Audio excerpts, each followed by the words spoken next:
Research shows that most family-owned businesses fail by the time it reaches the third generation of that family. Well, why is that? Why do family-owned businesses fail, and how can they more successfully grow and scale their organizations? That's what I want to talk about here today.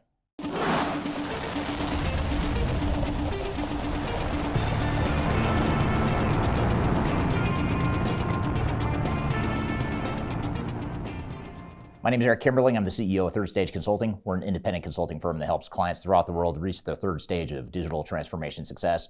And a good subset of the client base we work with throughout the world is family-owned business. There are organizations that were started by a family, in many cases still run by the family or descendants of the original founders.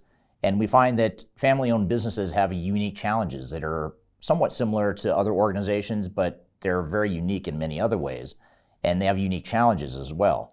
So what I want to do today is talk about what some of those challenges are, from going from what I'd call more of a people focus to more of a processed and a sustainable, scalable approach to growing a business. And what are some of the things you can do to ensure that your organization navigates some of these challenges along the way. Now, for more information about how to manage and navigate business growth using technology, I encourage you to read my new book called The Final Countdown.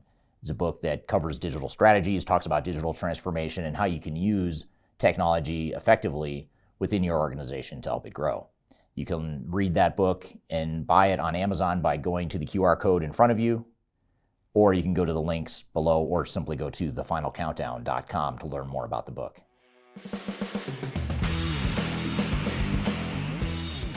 First, it helps to understand what makes a family business successful to begin with.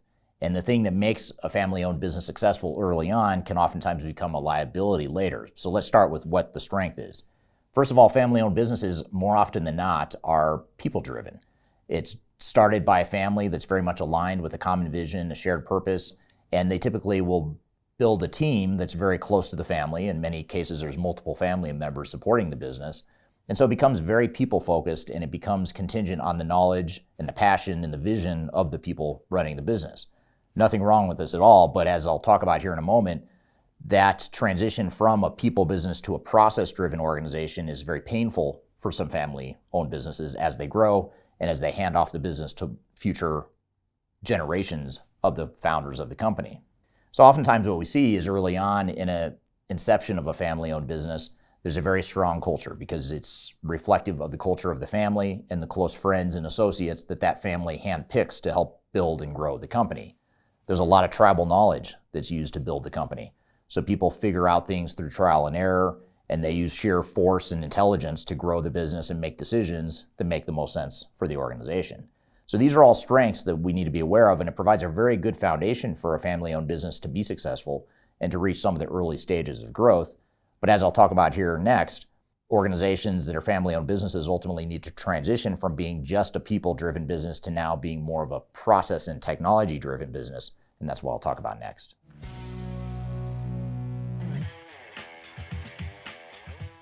So as family-owned businesses grow and scale, and this could be the original founders that experience this, but more commonly it's the descendants and the future generations of the family that experience these challenges, they find that the people-driven aspect of the business isn't enough to scale the company and get it to the next level. So oftentimes, future generations of the founders will find that now they need to start getting more of a repeatable process in place, a more standardized way of operating. Something that isn't so contingent just on the people and the tribal knowledge and the culture you've built, but now is based on repeatable processes and technologies that can be used to scale and grow the company using that culture and that people-driven aspect of the business as a solid starting point foundation. So another way to look at this is in the past, when the company was younger and smaller and had less people, and more of those people were family members, you had such a strong culture and such a strong tribal knowledge base that you could make decisions and you could power through difficult times just based on that tribal knowledge and that culture. But as the company grows, there's limitations to that people-driven aspect of the business. Now we need to think about how can we be more consistent in the way we operate so that we can go hire new people that may not be affiliated with the family, and they can execute and they can grow the business and support the operations in a way that's going to grow the company without direct family members needing to manage every component of the business.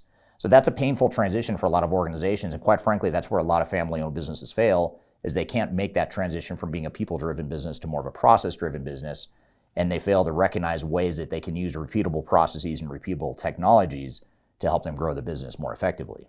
So in this video, I won't get into all the different ways that you can use technology and process improvements to improve your business, but if you look through and scroll through my YouTube channel and look at other videos I posted, you'll find plenty of videos about how to improve business operations, how to find the right technology for your organization. We even have top 10 rankings of different types of technologies on my YouTube channel. So be sure to just scroll through my YouTube channel and you'll find a lot of different playlists and videos that'll give you additional depth into this particular topic. But for the purpose of today's discussion, it's important to recognize that what we're trying to do as a family-owned business is go from being a people-driven business to more of a process and technology-driven business, and that transition is what we need to work through.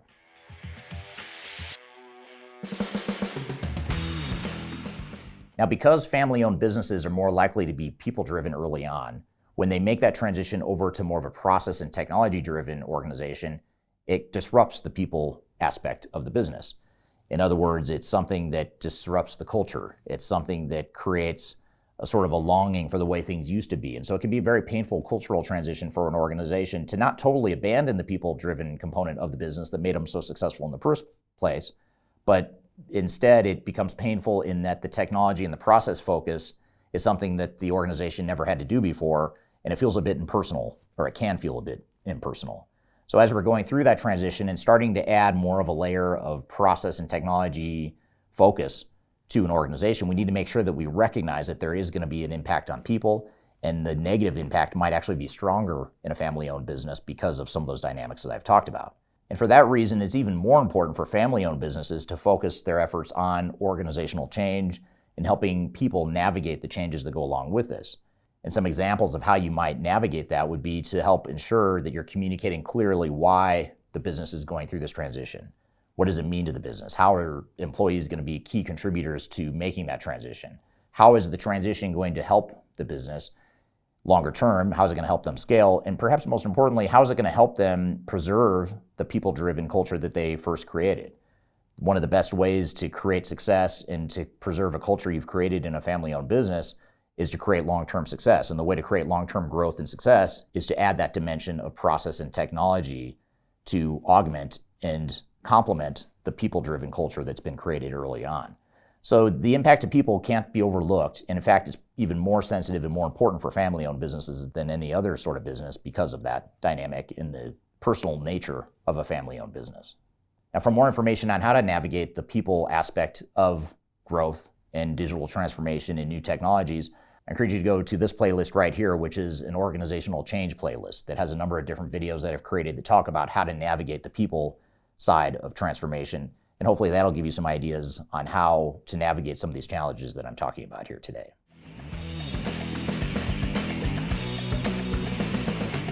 Finally, one of the most important things that a family-owned business can do to transition to that next level of growth is to ensure that they preserve the alignment within the organization internally amongst the team members. And what I mean by alignment is making sure that everyone's on the same page, headed in the same direction, rowing in the same direction, whatever analogy you want to use. And the reason this is so important, it's important for any business to begin with, but it's especially important for family-owned businesses because oftentimes family-owned businesses are very aligned when they first start out, but as generations take over, new non-family members enter the organization, you start to get misaligned, and suddenly you're not as aligned as you once were when the founders started the company however many years ago. So we need to focus on making sure that we get that alignment, not by brute force, but by managing the organizational components of the project and ensuring that people understand what it is we're doing and ensuring that we over-communicate perhaps more than we had to in the past when we were a smaller, more tightly knit group of people running the business. So that's a really important thing to consider, is how can we ensure and focus on the overall alignment so that when we do go to implement new technologies or new process improvements to help us scale for growth, we're all on the same page, everyone understands why we're doing what we're doing, and we're all rowing in the same direction, and there's not that internal friction or tension of disagreement. Now, we see this oftentimes happen where the founders of the company are very much aligned, but even when you're handing it off to the next generation of family members, because maybe those family members didn't grow up in the business, maybe they weren't there from the start at the very beginning because they were not born yet or just not around, you end up with a certain lack of alignment that you ultimately will water down over time. And that's natural. That's something that every organization goes through, but it's especially true for family businesses. And for that reason, you want to make sure you invest that extra time to make sure you're aligned as an organization. So I hope this has provided you some guidance on how to navigate some of the challenges of family-owned businesses, especially as you go through multiple generations of a family-owned business and scale for growth. If you're looking for more information on how to scale for growth using technology and process improvements, and you're looking for a technology-agnostic way to get some ideas on how to navigate that growth, I encourage you to read our free book called Lessons from 1,000 Digital Transformations. It's a book that contains a number of lessons and tips on how to make transformation more successful for family-owned businesses or any sort of business for that matter. And you can read that by scanning the QR code in front of you, or you can go to the links below. So I hope you found this information useful and hope you have a great day.